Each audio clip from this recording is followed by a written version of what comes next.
안녕하세요. 홀로 아들을 키워 이제 막 장가까지 보낸 60대 여자입니다. 제 아들은 변호사이고 며느리는 초등학교 선생님이에요. 이 이야기까지만 들으면 다들 부러워할 만했죠. 그런데 믿으실지 모르겠지만 제 인생은 막장 드라마보다 더한 막장의 연속이었습니다. 언제나 달콤하게 시작해서 끝은 매섭기 짝이 없었죠. 먼저 제 며느리와의 만남은 처음부터 좀 특별했습니다. 제가 일하던 식당에 혼자 웬 여자 손님이 들어왔는데 주문도 안 하고 제 얼굴을 빤히 바라보다가 제가 말을 걸자 갑자기 급하게 일어나서는 다음에 다시 오겠다고 돌아가더라고요. 아주 잠깐 마주친 것이긴 했지만 아가씨 얼굴이 워낙 하얗고 예쁘장하게 생겨서 저는 오랫도록 기억에 남았습니다. 그렇게 몇 년이 흘렀나요? 아들이 여자친구를 집에 데리고 왔는데 글쎄 식당에서 봤던 바로 그 아가씨를 데리고 왔더라고요. 저는 너무 신기해서 내가 당시에 일하던 식당 위치와 이름을 대며 가게에 온 적 있지 않냐고 물었더니 아가씨는 오래돼서 기억이 안 난다고 하더라고요. 물론 시일이 꽤 됐으니 그럴 수도 있었죠. 하지만 저는 워낙 인상에 남아서 분명하게 기억하고 있었어요. 우리가 이렇게 인연이 되려고 그랬나 봐요. 그날 내가 있던 식당에 웬 아가씨가 들어왔는데 너무 예쁘고 분위기 있어 보여서 내가 인상에 남았었거든. 정말 신기하다. 제가 어머니 안목을 닮았나 봐요. 사람 보는 눈이 똑같네. 저도 소연이 보자마자 한눈에 반했거든요. 저는 아무래도 제 아들과 여자친구가 인연이다 싶어 감회가 새로웠습니다. 그리고 무엇보다 제 아들이 여자친구를 바라보는 눈빛에서 아주 꿀이 뚝뚝 떨어지더라고요. 아들이 행복해하는 모습을 보니 저도 마음이 뭉클하고 너무 좋았습니다. 특히나 제 아들에게 가족이 되어줄 여자가 생겼다는 게 다행이라고 생각했어요. 제 아들은 박복한 제 인생 때문에 평생 외롭게 자랐거든요. 저는 어릴 때 부모에게 버려져서 할머니의 손에 키워졌습니다. 그마저도 제가 15살이 되던 해에 할머니께서 돌아가시는 바람에 혼자가 되었죠. 저는 어릴 때부터 워낙 사랑이 고프고 가족품이 그리웠던 탓인지 어릴 때부터 한 동네에서 오빠 동생 하며 지냈던 남자와 20살이 되자마자 결혼식도 올리지 못하고 함께 살림부터 차리고 살았습니다. 그때 아들이 생겼죠. 아이 아빠도 어릴 때 부모님이 돌아가셔서 고모손에 자란 사람이었어요. 그래서 저희 둘은 가진 게 없어도 새 가정을 꾸리고 성실히 살다 보면 자연스레 돈도 따라오고 화목하게 살 수 있을 거라고 기대했어요. 그런데 부모 복이 없는 년은 남편 복도 없는 것인지 아이 아빠가 아이 100일도 되기 전에 사고로 죽어버렸어요. 아이도 생겼으니 공장보다는 좀 더 일당을 많이 준다는 아파트 공사장으로 일을 하러 나갔는데 나간 지 한 달도 되지 않아 사고가 나버렸죠. 이상하게도 제게는 그때의 기억이 거의 없어요. 작디 작은 아들을 품에 안고 하루 종일 방에 처박혀서 울기만 했던 기억 말고는 모든 기억이 다 흐릿했죠. 그때 제 나이가 고작 23이었으니까요. 제가 정신이 나가서 울고만 있었는데 품에 안겨있던 아기가 입을 오물거리며 젖을 찾더군요. 그러고 보니 몇 시간을 아이 젖도 안 물리고 기저귀도 갈아주지 않고 있었던 거예요. 그런데도 아이는 한 번도 울지 않고 얌전히 제 품에 안겨 있었어요. 그 순간 정신이 번쩍 들더군요. 그리고 저는 아이 젖을 물리고 머릿속으로 수만 가지의 생각을 했습니다. 앞으로 어떻게 살아야 할지 말이죠. 그러고는 곧바로 움직였어요. 아파트 시공사에서 준 남편 보험금을 받아 이곳저곳 발품을 팔아 식당 자리를 찾아다녔어요. 그래도 남편과 살던 월세집까지 빼고 나니 근처 공사장에 작은 식당 자리가 하나 눈에 띄더군요. 보통 흔히들 말하는 한밭집이었죠. 그렇게 저는 그 자리에서만 5년 넘게 식당을 했습니다. 20대의 새파랗게 젊은 과부가 남자들만 득실거리고 먼지 풀풀 날리는 공사판에서 갓난아기까지 데리고 혼자 장사를 했으니 물론 말도 못하게 별의별 일이 많았습니다. 아이고, 젊은 여자가 겁도 없이 공사판에서 장사를 다 하고 대단하네.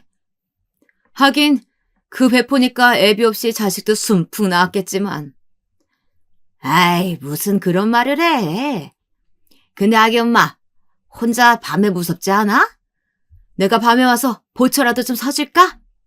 하루가 멀다 하고 대낮부터 술을 먹고 더러운 말들로 저를 농락하는 남자들에 그것도 모자라서 돈 떼먹고 도망간 사람들도 많았어요. 그래서 동네의 파출소 순경들과도 친구 먹을 정도로 자주 보고 살았습니다. 그래도 그런 일들까지 다 견디며 악착같이 일한 덕분에 돈은 금방 모아 식당 근처에 작은 방도 하나 얻었어요. 그전까지는 식당에 딸린 작은 창고방에 아들과 둘이 살았거든요. 그렇게 집도 한 칸 생기고 아들도 좀 자라니 그제야 숨이 좀 쉬어지는 것 같았습니다. 그래서였을까요? 숨통이 좀 트이자마자 금방 딴 생각이 들더군요. 공사장을 드나들며 작은 임대 사업을 하던 남자가 있었는데 사람들 말로는 어릴 때부터 성실히 일해 자수성가해서 사업체도 꽤 크고 인물도 좋은 총각이라고 하더라고요. 그 남자도 가게에 워낙 단골이라 자주 식당에 왔었는데 제가 해준 반찬도 너무 좋아하고 제게 이런저런 고민까지도 이야기할 정도로 가까웠어요. 평소 가게에 오는 남자 손님들과는 여러모로 달라서 저도 금방 마음을 열고 친하게 지냈죠. 정말 대단해요. 도와주는 사람 하나 없이 혼자 아이만 키워도 힘든데 아들도 똑똑하게 잘 키워내고 가게도 이렇게 씩씩하게 잘 해나가니까요. 에이, 사람이 다 닥치면 하게 되어 있어요. 내가 낳은 내 자식인데 당연히 평생 책임지는 게 당연하죠. 언제나 가게에 올 때마다 제게 힘이 되는 말들도 많이 해주고 응원도 많이 해줬어요. 그리고 원래도 아이들을 좋아한다면서 저희 아들 과자도 사다 주고 많이 예뻐해 주더라고요. 그런데 하루는 식당 쉬는 날이 언제냐고 물어보더니 아들이랑 매일 식당에만 있는 것 같다면서 하루 날 잡아 같이 교회로 놀러 가자고 하더라고요. 저는 안 그래도 식당 일 때문에 바빠서 애 데리고 꽃구경 한번 못 가봤다고 했습니다. 그렇게 쉬는 날이면 한 번씩 교회로 함께 놀러 가기도 하고 백화점에 가서 저와 아들 옷도 사주고는 했어요. 저는 한편으로는 멀끔한 총각이 뭐가 모자라서 저 같은 사람한테 이렇게 잘해주겠나 싶은 마음에 애써 기대하지 않으려고 했습니다. 하지만 함께하는 시간이 많아질수록 자꾸만 마음이 가고 혹시나 하는 마음이 자꾸만 생겼습니다. 그런데 남자도 저와 같은 마음이었다고 고백을 하더라고요. 난 당신이랑 당신 아들이랑 함께 있으면 진짜 가족이 생긴 것 같고 마음이 너무 편해. 내가 당신에 비하면 많이 부족한 사람이지만 당신 아들의 좋은 아버지가 되어주고 싶어. 이보다 더 훌륭한 고백이 어디 있을까요? 저는 제 인생에도 이제 봄날이 오나 싶었습니다. 남자는 저와 함께 지내고 싶다면서 식당 근처에 남자가 가지고 있던 아파트에서 셋이 함께 살자고 했습니다. 총각인데다가 돈까지 많은 남자가 저처럼 아무것도 없고 아들까지 딸린 여자가 뭐가 좋을까 싶었지만 그래도 지금까지 지켜봐온 세월이 있었으니 이 남자를 한번 믿어보자 싶었습니다. 그런데 남자는 정말 저와 아들에게 잘했어요. 그렇게 세월이 지나 우리가 가족이 된 지도 3년 가까이 되었죠. 저는 여전히 가게를 하고 있었고 남편은 여기저기 지방으로 외국으로 출장을 다니느라 한 달에 절반 정도 집에 들어왔지만 저희는 그래도 화목하게 잘 지내고 있었습니다. 그런데 제가 전생에 도대체 뭘 얼마나 잘못한 걸까요? 왜 항상 제게만 이런 일들이 생기는 건지 모르겠습니다. 역시나 제 행복은 또 오래가질 못했어요. 아들이 입학할 때가 되어서 입학 통지서가 집으로 왔는데 이상하게도 보호자 이름이 여전히 제 이름으로 되어 있더라고요. 아들의 성도 아직 전 남편의 성이었고요. 분명 지금 남편이 구청에 가서 혼인신고도 했고 아들도 자신의 호적에 입적시켰다고 했는데 이상한 일이었습니다. 저는 뭔가 착오가 있는 것 같아서 곧바로 동사무소에 가서 등본과 가족관계 증명서를 뗐습니다. 그런데 믿을 수 없는 일이 벌어져 있더라고요. 서류상은 예전 그대로였습니다. 제 등본엔 아들과 저 둘뿐이었죠. 남편의 이름은 어디에도 없었어요. 저는 남편의 등본을 떼고 싶어도 가족이 아니니 확인조차 할 수가 없었습니다. 저는 너무 혼란스러웠습니다. 그래서 곧바로 남편 사무실에 전화를 걸었어요. 어떻게 된 일인지 지금 당장 알아야 했으니까요. 여보, 내가 지금은 일 때문에 너무 바쁘니까 이따 집으로 가서 다 설명할게. 그냥 전화로 얘기해도 되잖아. 등본에 내가 당신하고 왜 가족이 아닌 걸로 나오냐니까? 왜 아직도 나랑 아들 둘뿐이냐고. 남편은 순간 너무 당황하더군요. 순간 쎄한 느낌이 들었습니다. 그리고 촉이 왔죠. 이 남자가 날 속였구나. 저는 아무리 생각해도 믿을 수가 없었습니다. 도대체 왜 남편이 저를 속인 건지 아무리 생각해도 답이 떠오르질 않았거든요. 그런데 그날 밤 집에 돌아온 남편은 상상도 하지 못했던 이야기를 제게 했습니다. 남편은 저와 혼인신고를 하지 않았다네요. 아니, 혼인신고를 할 수 없었던 거죠. 이미 다른 사람과 혼인신고를 한 상태였으니까요. 제가 제 남편이라고 생각하며 3년 동안이나 함께 살았던 사람이 다름 아닌 유부남이었습니다. 처음 만났던 바로 그 순간부터 말이죠. 저처럼 흠이 있는 여자를 보듬어주고 사랑해준 남편을 저는 믿었습니다.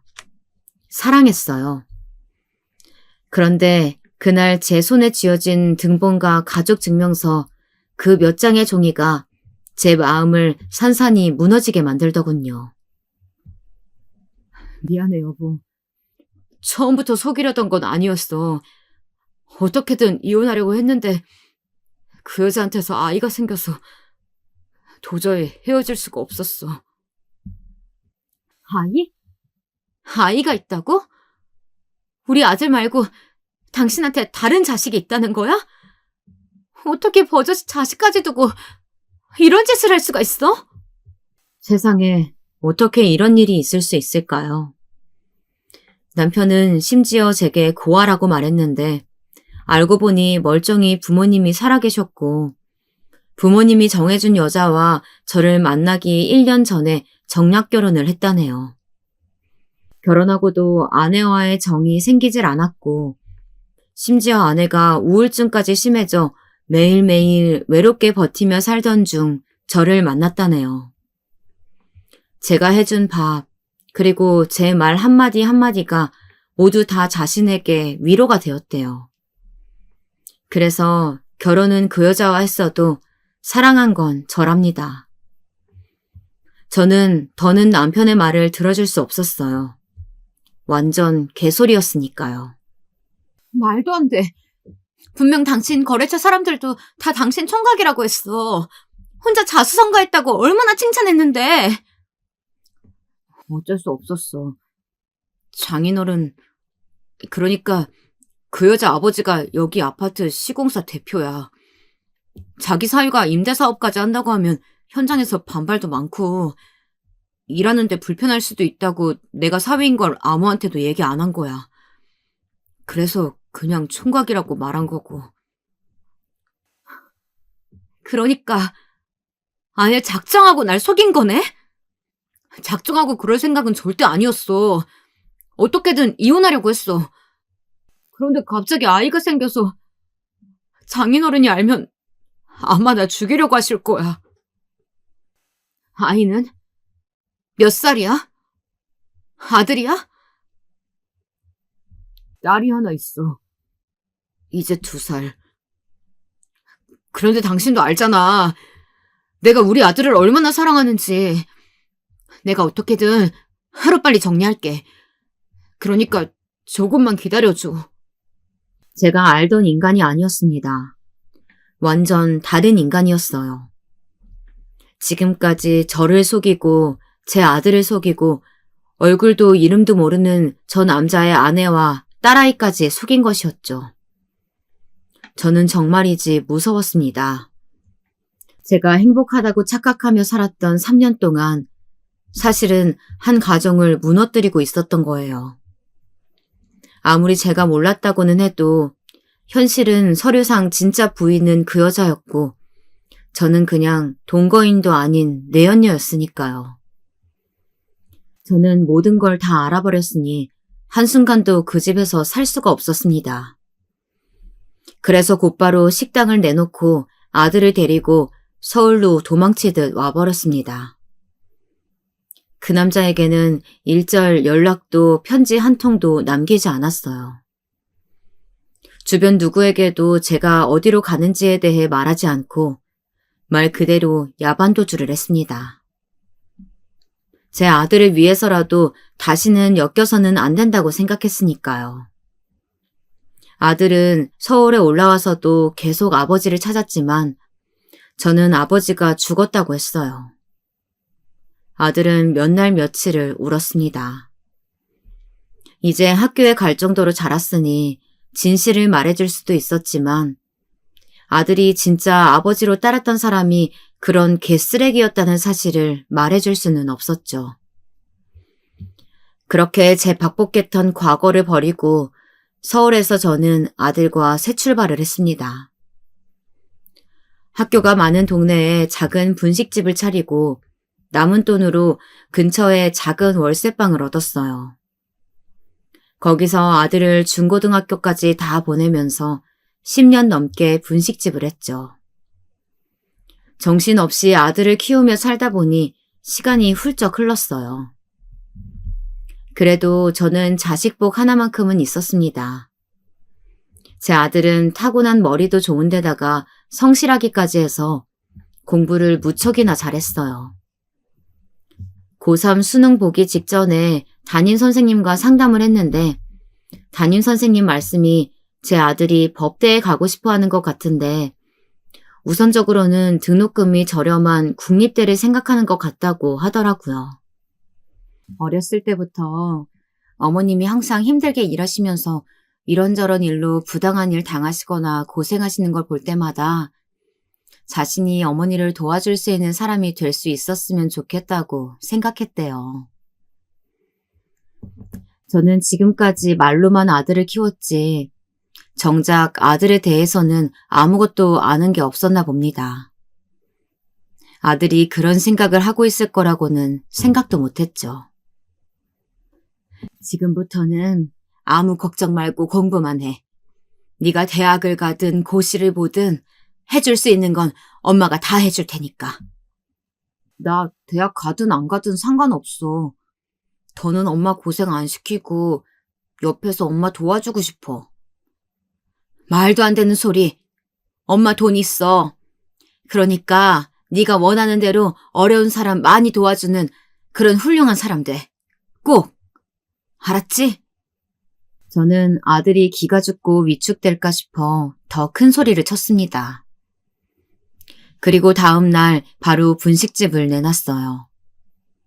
사실 장사도 항상 고만고만이라 애 학원비는커녕 대학 등록금도 못 버는데 계속 유지해봤자 소용이 없겠더군요. 그래서 가게 보증금은 우선 대학 등록금으로 놔두고 곧바로 일자리부터 구했습니다.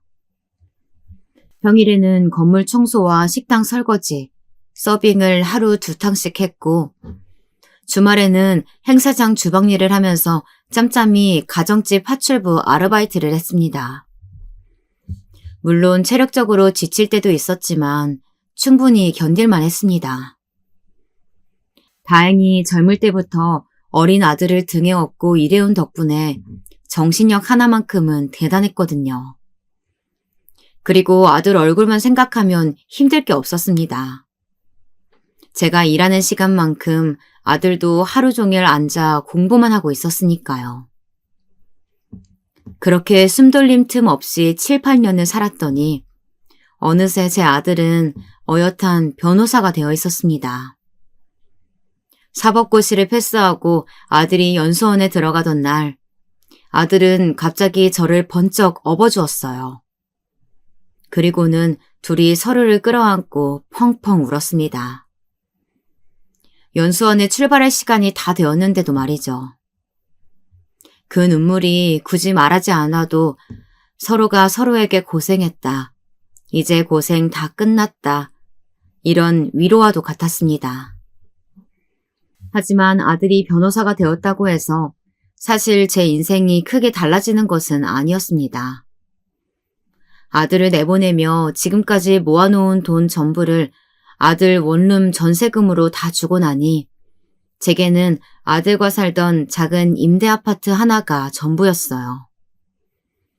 지금부터는 저 혼자 어떻게 살아가야 할지 생각해야 했습니다.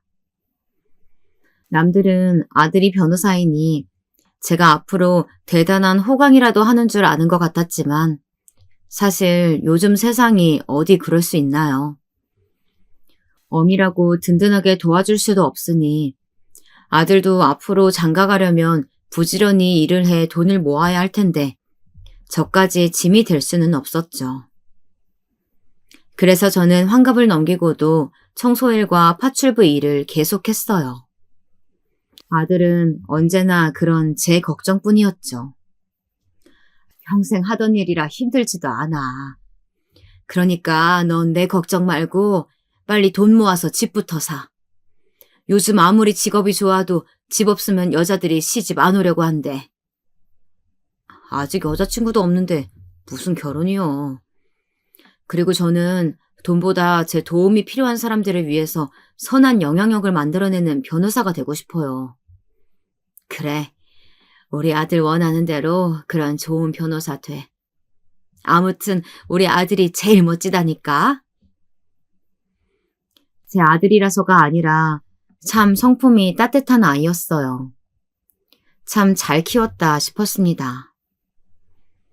그렇게 시간이 흘렀고 어느새 아들도 제법 변호사 태가 나더군요. 한 번씩 제 통장에 용돈도 두둑히 넣어주고 맛있는 식당에도 가서 비싼 밥도 사줄 정도로 말이죠. 그러다 처음에 말한 대로 제가 일하던 식당에서 분명 본 적이 있었던 그 예쁜 아가씨를 여자친구라며 아들이 집에 데려왔더라고요. 처음 봤을 때부터 이상하게 정이 가고 마음이 갔습니다. 거기다 무엇보다 중요한 건 제 아들이 너무 좋아하는 게 다 보였어요. 임자를 만났다 싶었습니다. 저는 자연스레 부모님에 대해 물었습니다. 그런데 아들 여자친구는 조금 머뭇거리더라고요. 그래서 저는 무슨 사연인지는 몰라도 편하게 이야기하라고 했습니다. 사실 제 아들도 아버지 없이 제가 혼자 길렀고 저도 어릴 때부터 부모 없이 할머니 손에 자라 언제나 어른들이 부모님에 대해서 묻는 질문에 머뭇거리곤 했었으니까요. 소연이는 부모님이 어릴 때 헤어지시고 어머님이 일찍 돌아가셔서 계속 외가댁에서 자랐대요. 아이고, 그랬구나. 할머니, 할아버지가 대단하시네. 이렇게 예쁘고 바르게 키워주시고. 소연이의 부모님은 소연이가 아주 어릴 때 이혼을 하셔서 어머니와 함께 외가댁에 들어가 살았답니다. 외할아버지께서 지방에서 꽤 큰 사업체를 운영하셔서 그래도 어머니와 소연이를 걷어주실 수 있을 정도가 되셨다네요. 그런데 이혼 이후 어머니께서 급격히 건강이 나빠지셨고 얼마 뒤 돌아가셨다더군요. 저는 소연이도 우리 아들만큼이나 어린 나이에 마음고생을 많이 했겠다 싶어 안쓰러웠습니다. 둘 다 형제도 없고 어릴 때부터 많이 외로웠을 테니 저는 앞으로 서로 아껴주며 잘 살라고 했습니다. 그런데 아들이 수연이네 집에 인사를 다녀와서도 결혼 얘기가 없길래 제가 무슨 일이 있냐고 물었더니 아들은 별일 아니라면서 둘 다 일이 바빠서 좀 정리되면 날짜를 잡기로 했다고 하더라고요. 그런데 제가 보기엔 아무래도 소연이네 집에서 결혼을 반대하시나 싶었어요. 아들 얼굴이 영 좋지 않았거든요. 물론 아들은 항상 일이 바빠서라고 했지만 제가 제 아들인데 모를 리 없었죠. 그래도 아들과 소연이의 사이는 여전히 좋은 것 같았습니다. 바쁜 와중에도 자주 데이트도 하고 여행도 다니는 것 같더라고요. 그러다 얼마 지나지 않아 결혼 허락을 받았는지 상견례 날짜가 잡혔다고 하더군요. 저는 아무래도 제가 해줄 수 있는 게 많지 않아 사실 부담은 있었습니다.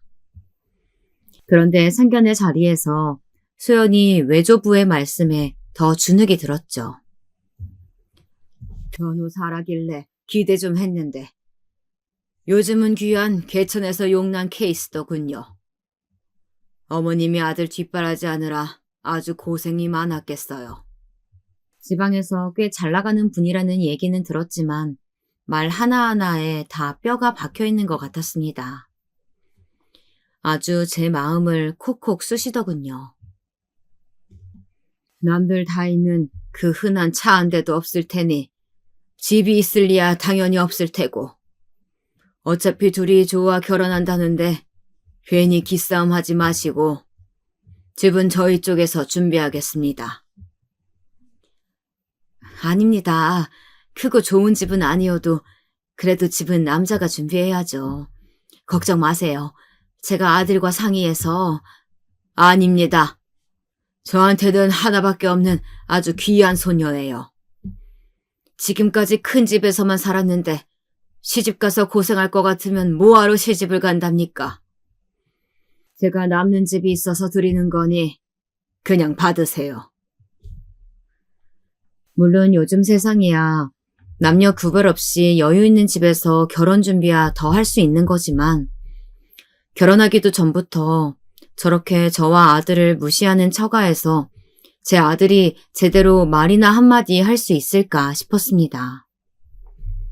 그런 제 고민을 아들에게 이야기했더니 아들은 자신과 소연이는 결혼으로 거래하는 것이 아니라 정말 사랑해서 함께 가족을 만들고 싶어서 하는 결혼이랍니다. 물론 아들과 소연이의 관계를 저도 모르는 것은 아니었습니다. 제가 너무 해준 게 없으니 속상해서 하는 말이었죠. 어쨌든 우영부영 그렇게 제 아들과 소연이는 결혼식을 올렸고 부부가 되었습니다. 주변에서 아들, 딸들을 시집 장가 보낸 지인들이 결혼하면 괜히 더 자식들에게 서운한 게 많아지고 사위나 며느리가 얄밉다고 했을 때는 도대체 그럴 게 뭐 있나. 저들끼리 싸우지 않고 행복하게만 살아주면 부모로서 그것만으로도 고맙지 않을까 싶었습니다. 그런데 저도 평범한 시어머니였나 봅니다. 막상 아들이 장가가고 나니 그전에도 각자 따로 살았던 것은 똑같은데 왠지 더 아들이 제게 전화도 안 하는 것 같고 관심도 없는 것 같아서 서운한 감정이 생기더라고요. 주말인데 오늘 뭐 하니? 시간 괜찮으면 저녁에 잠깐 들릴래? 내가 너 좋아하는 반찬들 좀 해놨는데. 아니요. 회사는 아니고요. 오늘 할아버님 회사에 일이 좀 생겨서 잠깐 소연이 외가댁에 와 있어요. 오늘은 못 갈 것 같아요. 지난주에 전화했을 때도 외가댁이라고 하지 않았어? 혹시 어른들께 무슨 일 있는 건 아니지?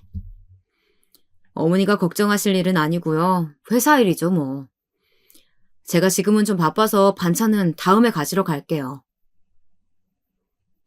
아들 며느리 둘 다 평일에는 출근하느라 바쁘니 주말에나 잠깐 얼굴이라도 볼 수 있을까 싶어 전화하면 언제나 아들은 소연이네 외가댁에 가 있는 것 같았습니다. 사실 제가 걱정했던 부분이 이런 것들이었어요. 워낙 소연이네 외가댁에서 경제적으로 도움받은 것이 많다 보니 이런저런 일로 끌려다닐 일이 많겠다 싶었죠.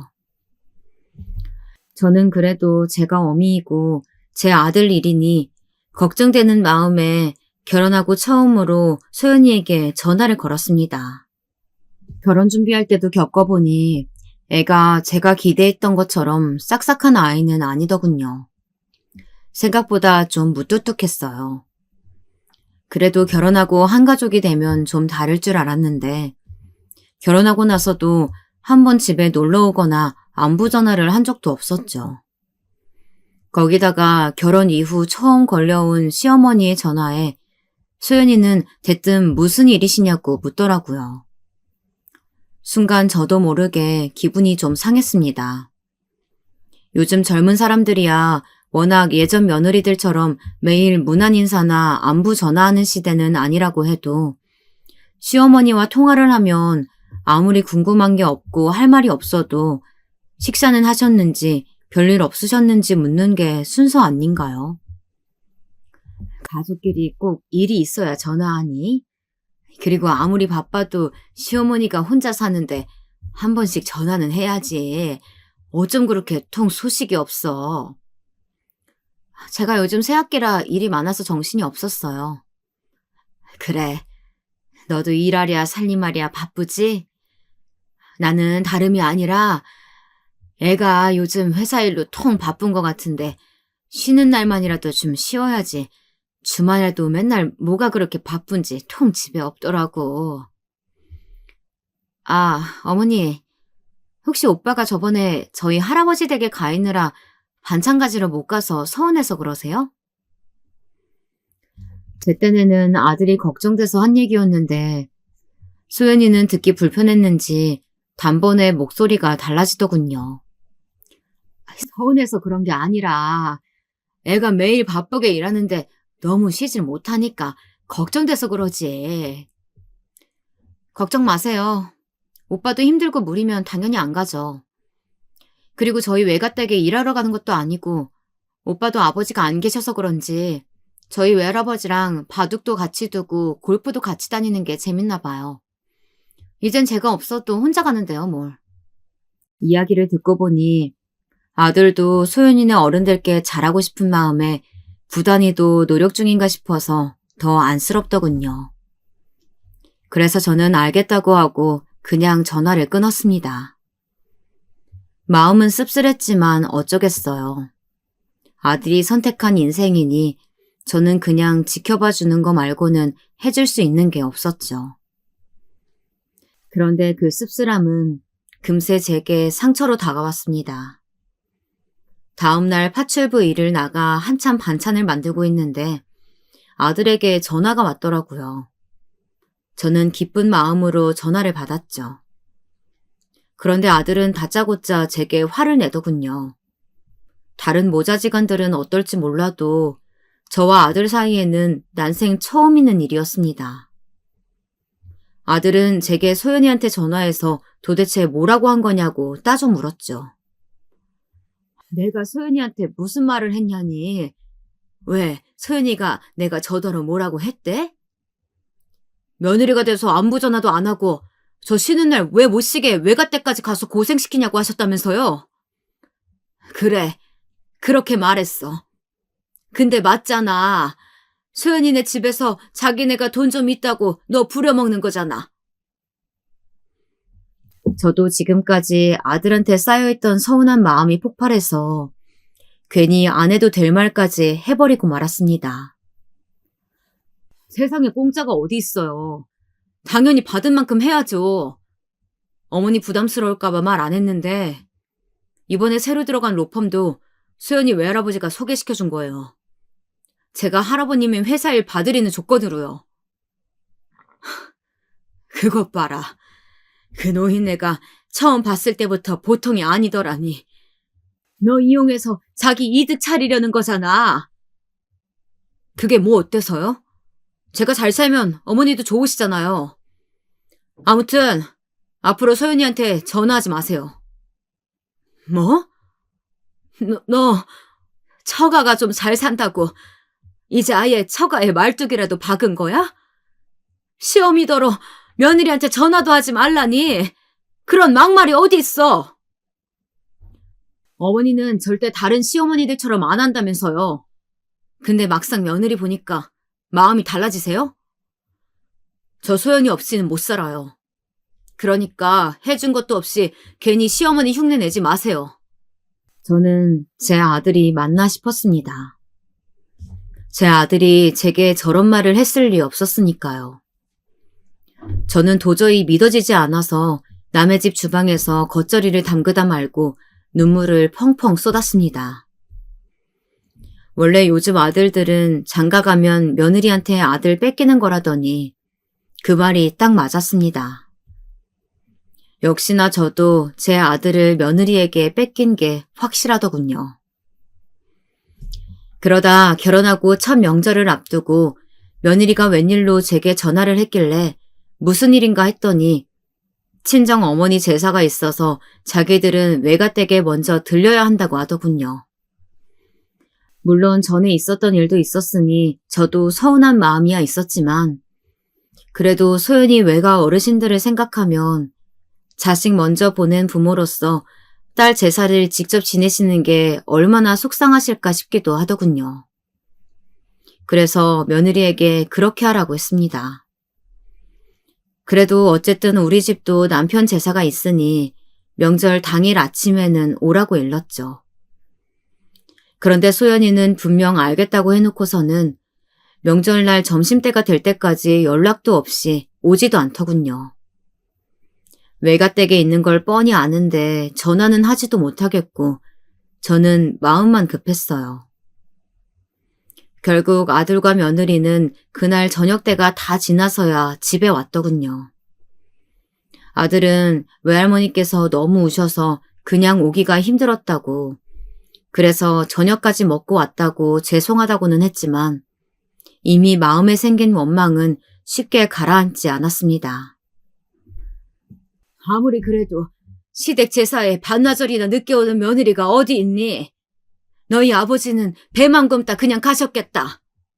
어머니, 우리가 놀다 온 것도 아니고 친정 제사 때문에 그런 건데 좀 이해 좀 해주세요.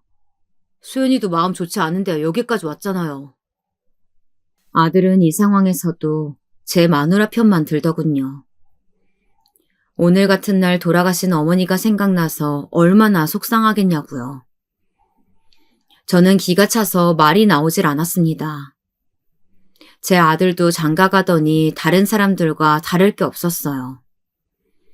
아들 눈에는 제 마누라만 안쓰럽지 그 어린 나이에 과부가 되어서 평생 자식만 바라보고 키우느라 이렇게 늙어버린 어머니는 안쓰럽지 않은 것 같았죠. 그리고 더 화가 났던 건 바로 며느리였습니다. 늦어서 죄송하다는 말 한마디를 안 하더라고요. 더 이상 말해봐야 무슨 소용이 있겠습니까?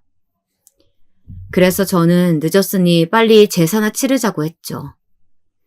제사를 준비하는 동안도 며느리는 힘이라고는 없이 흐물거리며 돌아다니길래 설거지도 제가 할 테니 들어가 쉬라고 했습니다. 아주 상전이 따로 없었죠. 잠시 뒤 설거지를 하고 나와보니 아들은 이미 피곤하다며 방에 들어가서 자더라고요. 저는 오랜만에 왔는데 조금 이야기라도 하다가 들어가지 싶었지만 자식 눈치가 보여서 말을 못하겠더라고요. 제 아무리 얼굴도 기억나지 않는 아버지라고 해도 제게는 그 어린 나이에 잃은 남편인데 아들이 좀 위로라도 해주면 좋겠다 싶었습니다. 그런데 그런 마음이 얼굴에 드러났는지 웬일로 며느리가 제 곁에 와 앉더라고요. 그러더니 이런저런 옛날 일들을 물어봤습니다. 오빠 퇴원하고 아버님이 바로 돌아가셨다고 들었는데 어떻게 그렇게 오랫동안 혼자 사셨어요?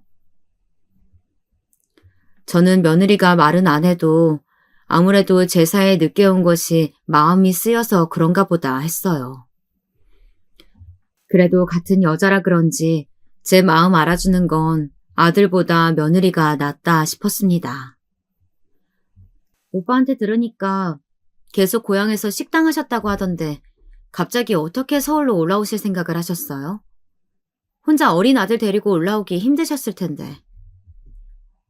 내가 우리 아들을 진작 알아본 거지. 머리가 얼마나 좋은지 한글을 혼자 뗐다니까? 그래서 내가 해줄 수 있는 거라고는 없으니 공부라도 서울에서 시키자 싶어서 학교 들어가기 전에 바로 올라왔지. 저는 소윤이에게 거짓말을 했습니다. 안 그래도 저희 집안이 사돈댁보다 떨어져도 한참 떨어지는데 제 인생에서 가장 지우고 싶었던 그 일까지 굳이 며느리에게 말할 필요는 없다고 생각했으니까요. 그래요? 저는 멀쩡히 고향 놔두시고 갑자기 아무 연고지도 없는 서울에 올라오셨다길래 꼭 그럴 만한 사연이 있었나 했어요. 그런데 뜬금없이 수연이는 제가 서울에 왜 올라왔는지를 궁금해하더라고요. 혹시 아들에게 무슨 이야기라도 들어서 저를 떠보는 건가 싶기도 했지만 뭘 들었다고 해도 아들이 알고 있는 대로 남편 죽고 나서 만난 남자가 있긴 했는데 일찌감치 죽었다고 말하면 그만이었습니다. 그런데 그렇게 시간이 흐르고 얼마 지나지 않아 말도 안 되는 일이 일어났습니다. 그날도 저는 남의 집에서 반찬을 만들고 있었어요. 그런데 거실에 틀어놓은 뉴스에 제 아들 얼굴이 대문짝만하게 나오는 것이었습니다. 믿기지 않아서 텔레비전 앞으로 달려가 다시 화면을 똑바로 바라보았는데 제 아들이 맞더라고요. 그것도 요즘에 우리나라 사람이라면 다들 손가락질하고 욕을 하는 갑질 사업가의 담당 변호사로서 말이죠.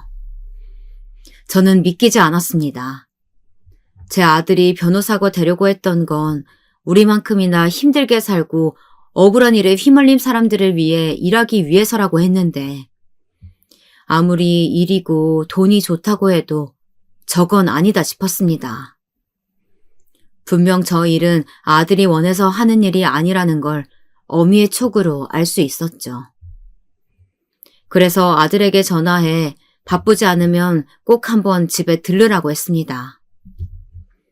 그런데 며칠째 아들은 깜깜무소식이더니만 며칠이 지나서야 제 생일이라고 며느리가 잠깐 집에 들렀더라고요. 아들은 역시나 일이 바쁘다며 못 왔고요.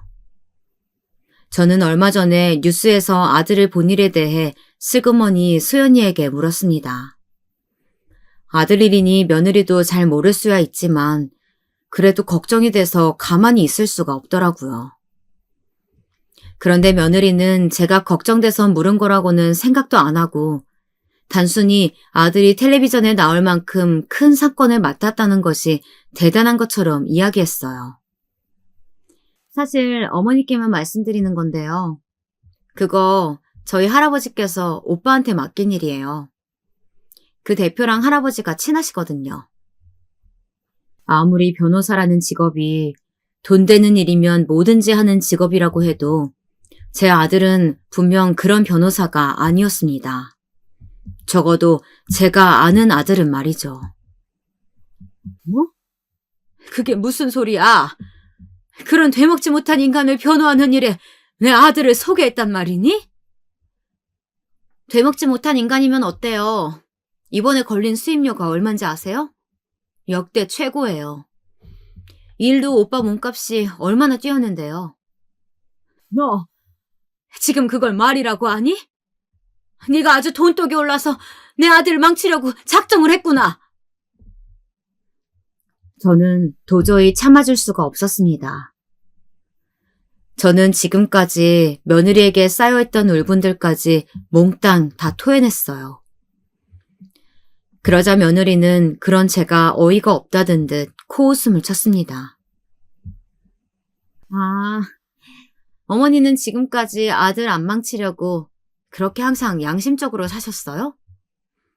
뭐야? 너 지금 그게 시어머니한테 할 소리니? 제가 사실은 지금까지 참고 말 안 했는데요.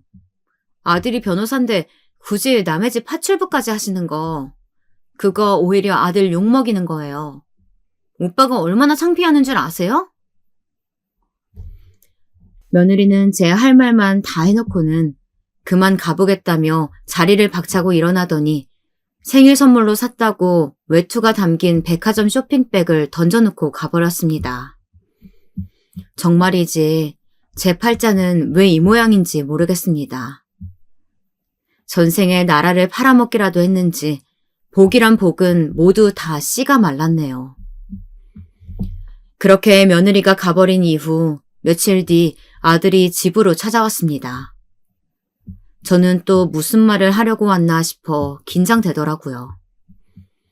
분명 며칠 전 며느리랑 저랑 있었던 일 때문에 왔을 텐데 말이죠. 저는 이미 상처받을 준비를 하고 있었습니다.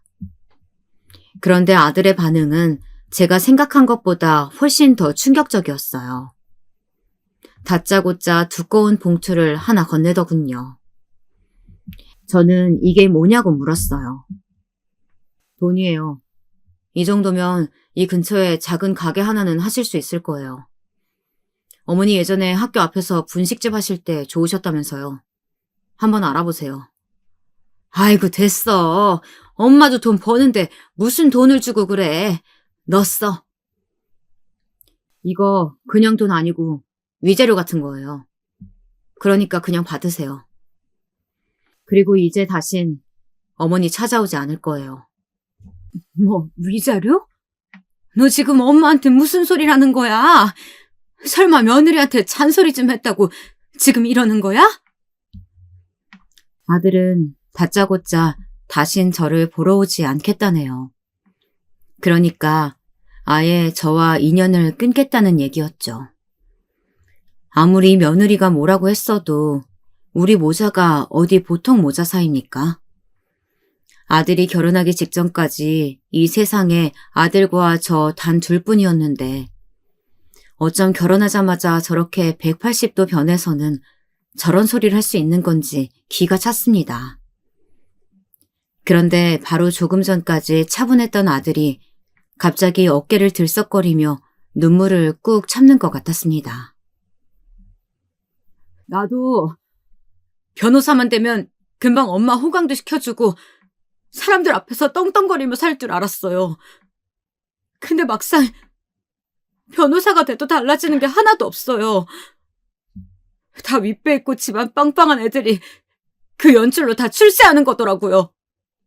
제 아들 녀석은 지금까지 힘들고 서글픈 마음을 얼마나 꾹꾹 누르며 살았는지 아주 펑펑 울며 울분을 토해내더군요. 그런데 소연이랑 있으면 달랐어요. 만나는 사람들도 달라지고 사는 환경도 달라지고 저도 안 변할 줄 알았는데 막상 새로운 것들을 알고 나니까 다시 예전으로 돌아가고 싶지 않아요. 아들의 말에 저는 말문이 막혀버렸습니다. 아들 말이 하나도 틀린 게 없었으니까요. 저야말로 어릴 때부터 없이 살아서 겪는 서름이란 서름은 다 당하고 컸는데 왜 제가 몰랐을까요? 제가 그러고 살았으니 아들만은 저와 다르게 살길 바랬는데 아들이 펑펑 우는 모습을 보니 마음이 찢어지더군요. 저는 아들을 달래서 택시를 태워 집에 보냈습니다. 그리고 그날 밤 아주 오랜만에 저 혼자 술을 마셨어요. 술이 아주 썼어요. 제 마음만큼이나요. 그리고 창밖을 보며 넋두리를 했죠. 여보, 결국은 내가 벌을 이렇게 받나 봐요. 아무리 몰랐다고는 해도 남의 가정 파탄낸 게 엄연히 큰 죄인데 평생 모르는 척하고 살았어도 하늘은 아무래도 그냥 넘어갈 순 없었겠다 싶었나 봐요. 결국은 제게서 제일 소중한 아들을 뺏어가네요. 평생 모르는 척하면 잊힐 줄 알았습니다. 지난 제 60년이 넘는 인생을 돌이켜보니 참으로 박복하고 허접했지만 그래도 열심히도 살았다 싶었습니다. 거기다 두 남자에게 사랑도 받아봤고 한 남자에게 버림도 받아보았으니 이만하면 됐다, 후회 없는 인생을 살았다 싶었습니다. 그래서 이제는 좀 쉬고 싶었어요. 아무것도 하지 않고 아무것도 바라지 않고 오로지 저만 생각하기로 했어요. 그렇게 태어나 처음으로 아들에게 쓴 편지를 식탁 위에 고이 접어놓고 저는 핸드폰, 지갑 모두 다 두고 맨몸으로 집을 나섰습니다. 그리고 하염없이 걸었어요. 이 고다단 세상에 마침표를 찍을 만한 가장 좋은 장소가 나타나면 딱 그 자리에서 제 인생을 마무리하기로 했죠. 그렇게 아무 생각 없이 바람을 맞으며 걷다 보니 어느새 차들이 쌩쌩 달리는 다리 위까지 왔더군요. 하늘은 새까맣고 다리 아래는 고요했습니다. 지나가는 사람도 없었죠. 딱 여기다 싶었습니다. 천천히 다리 위로 올라갔어요. 그러자 바람이 세차게 제 몸을 흔들더군요. 얼마나 바람이 센지 이 바람과 함께 떨어진다면 무섭지도 외롭지도 않을 것 같았어요. 이대로 몸을 던지기만 하면 이 세상과 드디어 끝이었습니다. 제 마음속으로 작은 기도를 드렸어요. 제 많은 제가 이렇게 사라져 드릴 테니 이제 제가 없는 세상에서 우리 아들만큼은 헐헐 살아가게 해달라고요.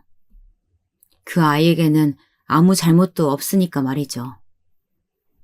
그런데 그때였습니다. 아주머니 괜찮으세요? 빠르게 지나가던 차들 사이로 갑자기 경찰차 한 대가 멈춰서더니 안에서 내린 경찰들이 제게 다가오더군요. 저는 잔뜩 당황한 얼굴로 그대로 경찰들을 따라 가까운 파출소로 갔습니다. 그리고 그곳에서 생각지도 못한 얼굴들과 마주했어요. 다름 아닌 아들과 며느리가 파출소에 와 있었습니다. 어머니, 어디 계셨어요? 괜찮으세요? 아니, 너희가 여길 어떻게 와 있어? 아무리 그래도 어떻게 다리 위에서 몸을 던지실 생각을 해요? 어머니 없으면 저는 어떻게 살라고 그러셨어요? 알고 보니 아들도 제게 모진 말을 하고 돌아가서 내내 마음이 좋지 않았는지 제게 계속 전화를 걸었나 보더라고요. 그런데 제가 휴대폰도 다 집에 두고 왔으니 받질 않은 거죠. 그래서 걱정이 된 아들이 집에 다시 왔다가 식탁 위에 올려둔 제 휴대폰과 편지를 보고 놀라서 경찰에 신고한 것이었습니다.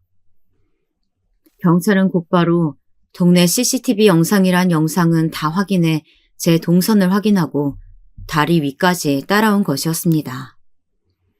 아들은 저를 보자마자 와락 부둥켜 앉더니 도대체 왜 사실대로 말하지 않았냐며 울음을 터뜨리더군요. 아무래도 제가 써놓은 편지 내용을 말하는 것 같았어요. 저는 제 편지에 남편과 함께 산 세월이 2년도 안 됐지만 제 인생에서 그 2년이 가장 행복했다고 적었습니다. 제 아들을 만났던 바로 그 순간이 너무 행복해서 절대 잊을 수 없었으니까요. 그리고 두 번째 남편에 대해서도 적어두었습니다. 아들에게 죽었다고 말했지만 사실 죽지 않았고 살아있다고요. 그 남자가 제게 유부남임을 속였기 때문에 저는 그 사실을 알자마자 도저히 그곳에서는 살 수 없어 서울로 도망쳐 온 것이라고 말이죠. 때론 없어도 너무 없어서 아들 학교 급식비도 내기 힘들 정도로 힘든 순간도 있었는데 그때 제가 양심을 저버리고 그 남자의 첩자리라도 지켜내서 아들을 키워냈다면 오히려 아들에게는 그것이 지금보다 더 낫지 않았을까 라는 생각까지도 수도 없이 해왔다고 솔직하게 적었습니다. 제가 이렇게 못난 사람이라 아들에게는 절대 도움이 될 만한 어미가 아니니 제가 세상을 떠나도 절대 슬퍼하지 말고 행복하게 살라고 했어요. 그런데 그때였습니다. 생각지도 못한 일이 제 앞에서 벌어지고야 말았어요. 뜬금없이 제 며느리 소윤이가 갑자기 차디찬 파출소 바닥에 무릎을 꿇고 앉아 눈물을 펑펑 쏟더군요. 어머니, 제가 너무 잘못했어요. 이거 다 저 때문이에요. 죄송해요. 제가 사실을 잘 알지도 못하면서 어머니 탓하고 이렇게 큰 잘못까지 저질렀어요. 아니, 소연아, 그게 무슨 소리야. 지난 일 때문에 그러는 거면 난 괜찮아. 내가 늙어서 너한테 괜한 말까지 하고 이런 큰 사고 쳐서 너희에게 또 폐를 끼쳤구나. 미안하다. 그런 게 아니에요. 사실은 제가 어머님을 불행하게 만든 바로 그 남자의 딸이에요. 뭐? 누구? 네가 누구 딸인데? 어머니, 수연이가 새아버지, 그러니까 어머니를 속인 그 유부남의 친딸이에요. 저도 안 지 얼마 안 됐어요. 남편도 없이 30년을 아들 하나 바라보며 살다 보니 산전수전에 공준전까지 웬만한 막장은 다 겪으며 살아왔다 자부했는데 제가 인생을 얕잡아 봤나 봅니다. 막장에는 끝이 없더군요. 제 인생은 말년까지도 아주 별의별 일이 다 생기다 못해 파란만장 그 자체였습니다. 글쎄, 소연이가 저를 속인 그 나쁜 놈의 딸이었다네요. 제가 아들을 데리고 서울로 올라오고 나서 그 남자는 저를 수소문했지만 결국 찾지 못했고 결국은 다시 자신의 가정으로 돌아가긴 했나 보더라고요. 그런데 세상에는 역시 영원한 비밀이란 없나 봅니다. 저와 아들 그리고 그 남자 함께 찍은 사진을 아내에게 들켰고 결국은 아내가 있는 상태로 바람을 폈다는 사실을 걸려 이실직고 했다네요. 그 이후로 결국 두 사람은 이혼했대요.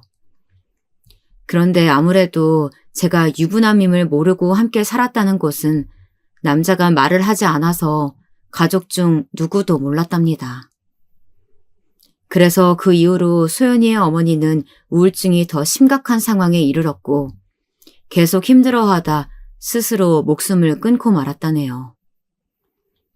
그 충격으로 소연이와 외가 식구들은 큰 충격에 빠졌고 한동안 헤어나오지 못했답니다. 그러다가 소연이가 학교 선생님이 되고 나서 우연히 어머니 수첩에 있던 제 사진을 발견했고 그 사진 한 장으로 저를 수소문하고 다녔대요. 자신의 어머니는 그렇게 비정하게 세상을 떠났는데 제가 어떻게 사는지 너무 궁금해서요. 설마 다시 자신의 아버지와 만나고 있지는 않을까 무서웠대요. 그러다 결국은 식당에서 일하던 저에게까지 찾아온 거였어요.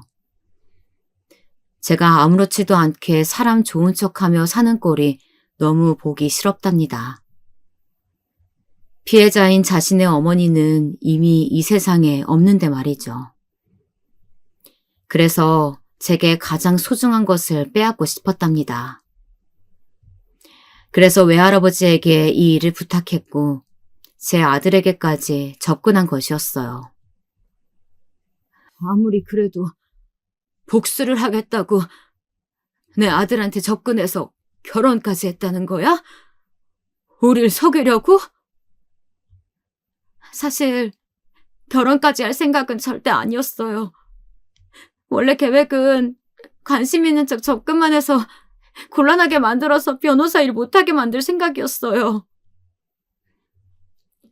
그런데 말도 안 되게 소연이는 제 아들을 진심으로 사랑하게 돼버렸답니다. 어느 막장 드라마와 같은 말이죠.